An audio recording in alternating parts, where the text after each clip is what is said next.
Baik, Boros. Mari Bapak Ibu kita bersatu dalam doa. Bapak, terima kasih karena Engkau sudah mengumpulkan kami kembali pada pagi ini, baik di live Zoom atau di live YouTube, untuk kembali mendengarkan renungan firman-Mu. Bapak, bukalah hati dan pikiran kami untuk mengerti akan firman-Mu yang disampaikan melalui hamba-Mu, Pastor Paul, dan biarlah firman-Mu itu menjadi pelita bagi kaki kami dan terang bagi jalan kami, dan juga menjadi rema bagi kehidupan kami semua yang mendengarkan pada pagi ini. Biarlah kami juga menjadi pelaku firman-Mu ya Bapak. Terima kasih Bapak, hanya kepadamu lah kami berdoa. Haleluya, amin. Terima kasih Bu Ros. Amin. Terima kasih Bu Tursiani. Yang bertugas lektor pada pagi ini Ibu Erna. Ibu Erna, tolong monitor open kamera supaya dinaikkan. Dan Pak Apul Siahaan.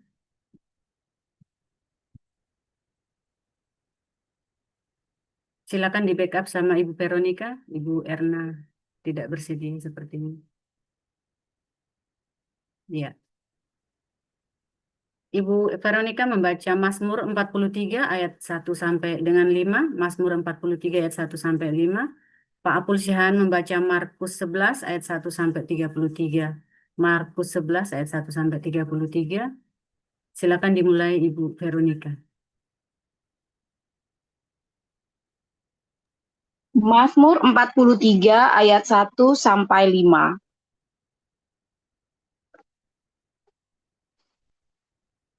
Berilah keadilan kepadaku ya Allah, dan perjuangkanlah perkaraku terhadap kaum yang tidak saleh. Luputkanlah aku dari orang penipu dan orang curang, sebab Engkaulah Allah tempat pengungsianku. Mengapa Engkau membuang aku?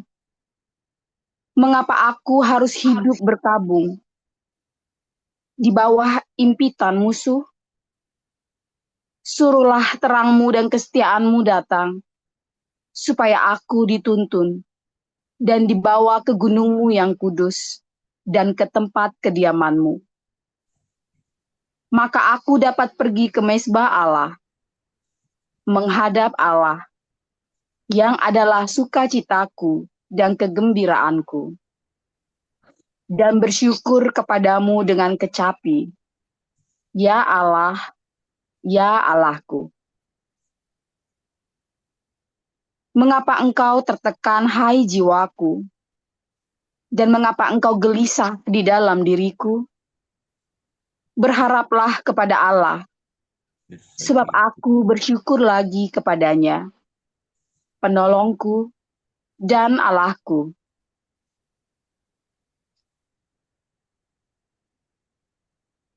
Markus pasal 11.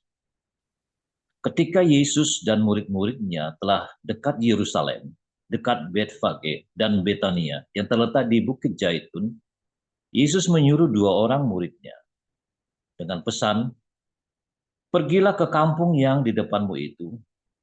Pada waktu kamu masuk di situ, kamu akan segera menemukan seekor keledai yang keledai muda tertambat, yang belum pernah ditunggangi orang. Lepaskan keledai itu dan bawalah kemari.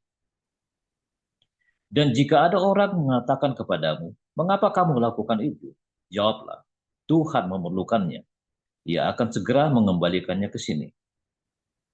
Mereka pun pergi dan menemukan seekor keledai muda tertambat di depan pintu di luar, di pinggir jalan, lalu melepaskannya.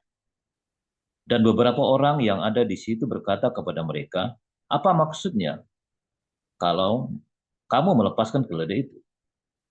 Lalu mereka menjawab seperti yang sudah dikatakan Yesus. Maka orang-orang itu membiarkan mereka.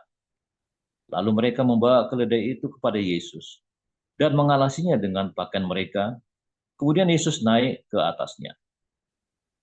Banyak orang yang menghamparkan pakaiannya di jalan. Ada pula yang menyebarkan ranting-ranting hijau yang mereka ambil dari ladang. Orang-orang yang berjalan di depan dan mereka yang mengikuti dari belakang berseru, "Hosana, diberkatilah dia yang datang dalam nama Tuhan. Diberkatilah kerajaan yang datang, kerajaan Bapa kita Daud. Hosana di tempat yang maha tinggi." Sesampainya di Yerusalem, ia masuk ke bait Allah. Di sana ia meninjau semuanya, Tetapi sebab hari sudah hampir malam, ia keluar ke Betania bersama dengan ke-12 muridnya. Keesokan harinya, sesudah Yesus dan ke-12 muridnya meninggalkan Betania, Yesus merasa lapar. Dan dari jauh ia melihat pohon ara yang sudah berdaun. Ia mendekatinya untuk melihat kalau ia mendapat apa-apa dari pohon itu.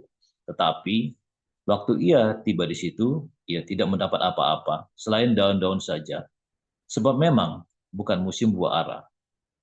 Maka katanya kepada pohon itu, "Jangan lagi seorang pun makan buahmu selama-lamanya." Dan murid-muridnya pun mendengarnya.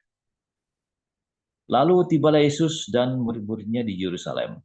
Sesudah Yesus masuk ke bait Allah, mulailah ia mengusir orang-orang yang berjual beli di halaman bait Allah. Meja-meja penukar uang dan bangku-bangku pedagang merpati dibalikkannya. Dan ia tidak memperbolehkan orang membawa barang-barang melintasi halaman bait Allah.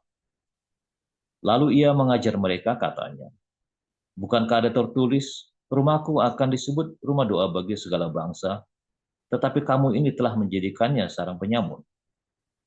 Imam kepala dan ahli-ahli Taurat mendengar tentang peristiwa itu, dan mereka berusaha untuk membinasakan dia, sebab mereka takut kepadanya, melihat seluruh orang banyak takjub akan pengajarannya.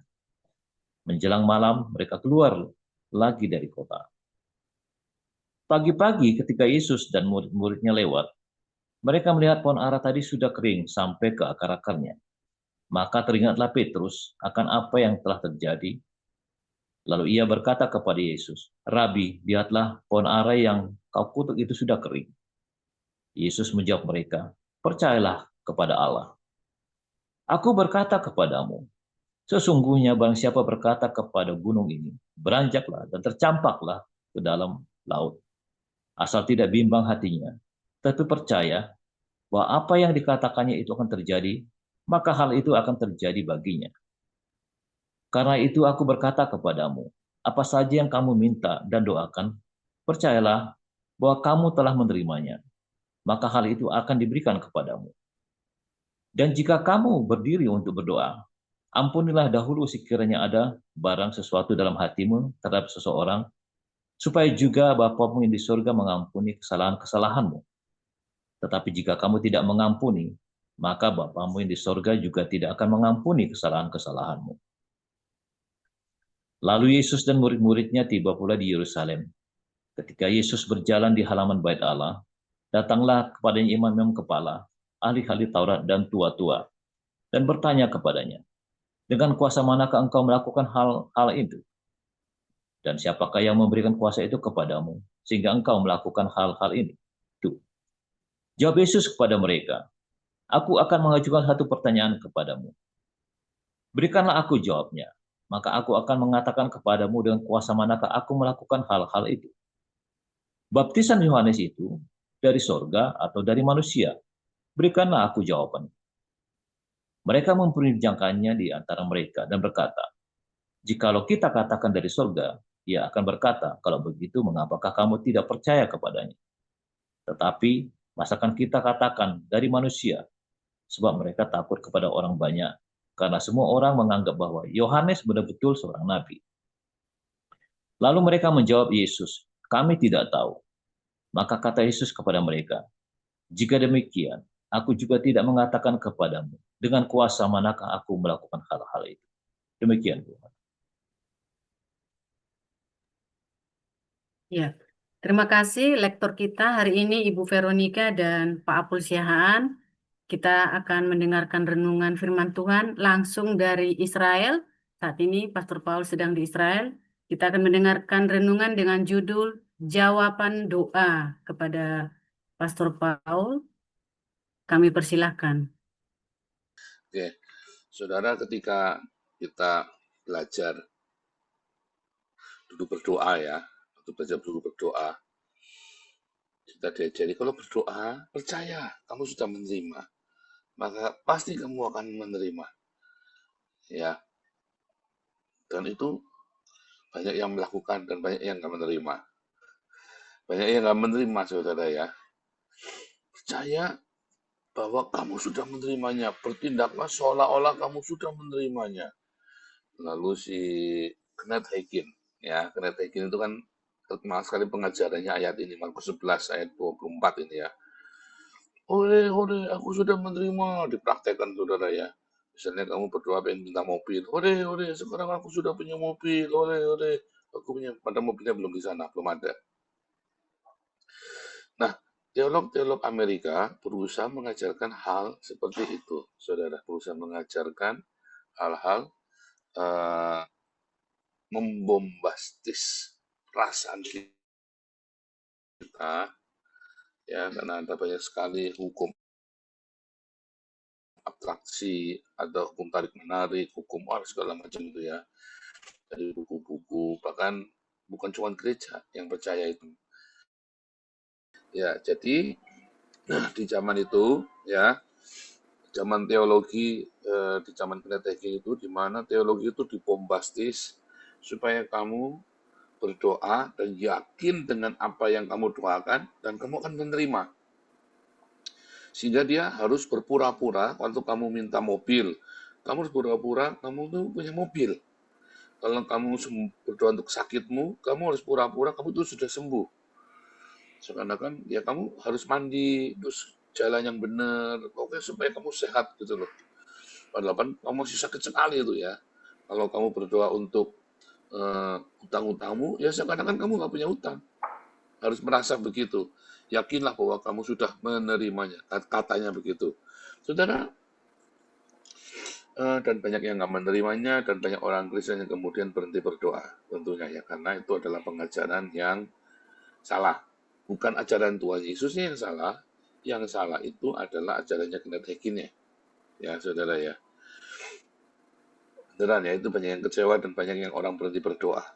Ya, karena teologi seperti itu adalah teologi yang dibombastis, ya, yang akhirnya bukan membawa kepada kebenaran, tetapi kamu membawa kepada hawa nafsumu.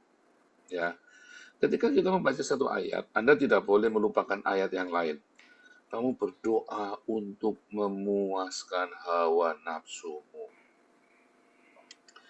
Ya, saudara, ketika Tuhan kasih pada pencobaan hidup, ketika kasih kesulitan, kasih sakit penyakit, kasih kemiskinan, kasih masalah hutang, kita berdoa minta dilepaskan. Dan cara Tuhan tidak ujuk-ujuk. Cara Tuhan itu selalu dengan proses. Karena setiap masalah yang kita hadapi, setiap persoalan, tujuannya adalah supaya kita rendah hati. Itu karakter yang paling penting yang Tuhan inginkan. Nah, saudara perlu untuk belajar, ya. Ketika saudara berdoa, Anda meyakini Markus 11 ayat 24, kamu yakin berdoa dengan yakin dan percaya, dan bahwa kamu percaya kamu sudah menerimanya. Itu sebenarnya memang kamu sudah menerimanya, tetapi ada sebuah proses di dalamnya. Selama kamu taat dengan proses itu, percayalah, kamu akan terima jawaban doamu. Yaitu prosesnya apa? Menuju kepada kerendahan hati. Apapun doamu, itu selalu menuju kepada kerendahan hati, saudara. Kalau kamu tidak rendah hati, maka jawaban doa itu, kalau Tuhan terus kabulkan ya, maka itu akan membawa kamu kepada neraka. Kalau kamu berdoa dengan hawa nafsumu, maka yang kamu doakan, kalau kamu terima, itu akan membawa kamu kepada maut. Makanya Tuhan Yesus selalu ingatkan kepada kita tentang sangkal diri, pikul salib setiap hari. Itu yang dilupakan. Yesus pernah berkata, barang siapa mau ikut aku, harus sangkal diri, pikul salib setiap hari. Lalu kamu tanpa sangkal diri, pikul salib setiap hari, kamu mau merapal mantra Markus 11 ayat 24. Nggak jalan, saudara. Ketika kita percaya kepada Yesus, ya, maka kamu harus, yang namanya percaya, maka kamu harus ikuti semua aturan-aturannya, ikut jalan terjadi. Nggak bisa kamu sepotong-sepotong, saudara. Karena pengajaran Yesus adalah sebuah pengajaran utuh, sebuah pengajaran pemuridan. Kamu nggak bisa cuma ngambil ininya saja, nggak mau itunya. Aku mau berkatnya, tapi tidak mau salibnya. Itu kan sering dikotbahkan kan sama pendeta-pendeta. Tetapi di waktu yang lain, pendeta tidak mengajarkan kepadamu salib, mengajarkan kepadamu berkat. Lalu kamu lupa salibnya. Dan pendeta dengan amat sangat yakin percaya, kamu akan menerimanya di bombastis. Dan kamu tidak menerimanya. Tapi kalau saya, berdasarkan pengalaman saya, saudara ya, kita tahu ada kebutuhan. Saya tahu nih ada utang. Saya tahu nih ada penyakit. Saya tahu nih ada masalah. Waktu anak sakit tuh ya. Apa Tuhan, kenapa 9 bulan nggak sembuh-sembuh Tuhan? Sampai habis badannya ya, habis ya. Tuh, tinggal mati itu saudara. Ya, saya nggak maksa. Saya cuma tanya, kamu ada dosa dan kamu sembunyikan dari Anda? Yakin nggak? Enggak, aku sudah cerita, aku tidak mungkin, aku semua yang aku tahu, yang aku ngerti, kalau aku udah bikin salah, aku udah cerita sama kamu, enggak ada yang aku sembunyikan, yakin ya. Lihat saudara ya, ada proses. Dan kami juga datang, Tuhan, ini bukan darimu Tuhan, sakit ini bukan darimu. Saya tahu, itu ada satu proses, kejujuran, ketenangan hati, kesabaran. Kita berdoa ya, setiap hari ya, buat kesembuhan anak, 9 bulan saudara ya, sampai badannya habis. Begitu saya tahu ada proses, saya tengking itu sakitnya. 3 bulan, seminggu kemudian penyakitnya ketemu, sudah sembuh. Dan saudara ya, sembuh. Karena ada satu proses. Kamu jangan kejar jawaban doamu. Kamu kejar, ingat, sangkal diri, pikul salib setiap hari. Jawaban doamu, kalau kamu sangkal diri, pikul salib setiap hari, percayalah, kamu doa, apapun yang kamu doakan, kamu sudah menerimanya. Karena memang semua masalah dalam hidupmu, tujuannya supaya kamu rendah hati. Supaya kamu ditempa karaktermu itu tiap hari. Nah, salib. Ya, selalu. Karena Tuhan Yesus, itu lagi cerita tentang jalan salib. Ya, saudara ya. Jadi kalau kamu mau berdoa, selalu ingat jalan salib. Lah kamu pakai kalung salib segede gaban, dicium-cium tiap hari, tapi dagingmu nggak mau disalib. Kamu tuh senggol bacok, baru diomongin dikit, baru dikasih tahu dikit, udah langsung kain-kain gitu ya, anjing-anjing Edis. Diajarin apa tuh sama si Edis itu ya, anjing-anjingnya ya. Ya kan? Wah, baru kasih tahu dikit, wah sumpah serapa caci maki saudara ya. Wah, karena kamu dulu yang mulai. Nah, iya. Sekalipun saya mengatakan iblis goblok dan tolol. Ya saudara ya. Terus kamu mau balas begitu yang lebih hebat lagi ke saya. Berarti kan kamu bukan pengikut Yesus, pengikut Edis. Itu contohnya tuh saudara. Baru kesenggol dikit ya. Dan kamu nggak tahu tuh saya ngomong apa, baru ngasih judul doang. Kamu nggak baca dalamnya. Kamu yakin tuh mereka adalah pengikut Yesus? Enggak. Kamu yakin mereka sangkal diri pikul salib? Enggak. Mereka hura-hura. Senang karena itu suka maki-maki orang Islam, suka bisu-bisu orang Islam, suka ngerjain orang Islam. Mereka senang itu jadi pahlawannya mereka. Bukan Yesus lagi. Lalu kamu mau berdoa supaya dikabulkan doamu? Bohong, nggak bisa, saudara. Nggak bisa. Doanya Nabi 26 lebih manjur, percaya saya. Karena selalu sangkal diri pikul salib. Ketika dihina, dicaci, difitnah, sabar. Kamu baru kesenggol dikit, salah ngomong di grup WhatsApp, ya udah berantem kamu. Makanya doamu gak dijawab-jawab sama Tuhan. Salibnya dikejar, saudara. Maka Markus 11 ayat 24 itu, ya memang itu artinya udah nggak usah direkayasa lagi. Kejar, karena Yesus selalu cerita jalan salibnya. Kamu nyanyi jalan salib, Via Dolorosa indah sekali. Tapi begitu dagingmu disalib, kamu kain-kain kayak anjing-anjingnya Edis, saudara. Ya kan? Kamu cerita ya tentang sangkal diri pikul salib setiap hari. Ya kan? Sangkal diri pikul salib setiap hari. Tapi begitu kamu ada orang salah ngomong, begitu apa sedikit kamu sambit, saudara. Terus kamu berdoa minta anakmu lulus, minta berdoa supaya apa namanya istrimu, suamimu sembuh. Kamu berdoa supaya bisa bayar utang, nggak bisa. Saya bisa melewati semua itu karena saya sangkal diri pikul salib setiap hari. Sepakat ya? Ini saya internetnya naik turun di sini-sini nggak bagus. Minta tolong Pak HW untuk tutup dalam doa nanti ya Pak HW, Allah berkat. Karena internetnya naik turun dan Iya, handphone siap saya Pak. mati. Ingat sangkal diri, pikul salib setiap hari. Markus 11 ayat 24. Jangan kamu mikir kemana-mana. Artinya ya itu. Cuman sangkal diri, pikul salib setiap hari. Ayat itu dengan sebuah kondisi pemuridan. Sangkal diri, pikul salib setiap hari. Maka ayat itu menyertai. Kalau kamu tidak sangkal diri, pikul salib setiap hari, kamu bukan pengikut Kristus. Maka ayat itu nggak berlaku buat kamu. Ayat itu hanya berlaku bagi orang yang sangkal diri pikul salib setiap hari, saudara. Percaya saya. Kamu sangkal diri pikul salib setiap hari, jangan sekol bacok. Belajarlah sama saya, jangan seperti anjing-anjingnya Edis. Simpul bacok. Entah diajarin apa sama Edis ya. Coba belajar tuh sama pengikutnya Tuhan Yesus yang ada di gerombolannya Nabi 26. Der. Ya. Tapi beneran nggak nih? Nanti kamu di grup WhatsApp sama pengurus, salah ngomong sekol bacok lagi. Itulah sebabnya. Ya, tidak diberkati. Ayo sekarang kita masuk sangkal diri pikul salib tiap hari. Maka kamu akan tahu Markus 11 ayat 24 itu buat kamu. Tuhan Yesus memberkati.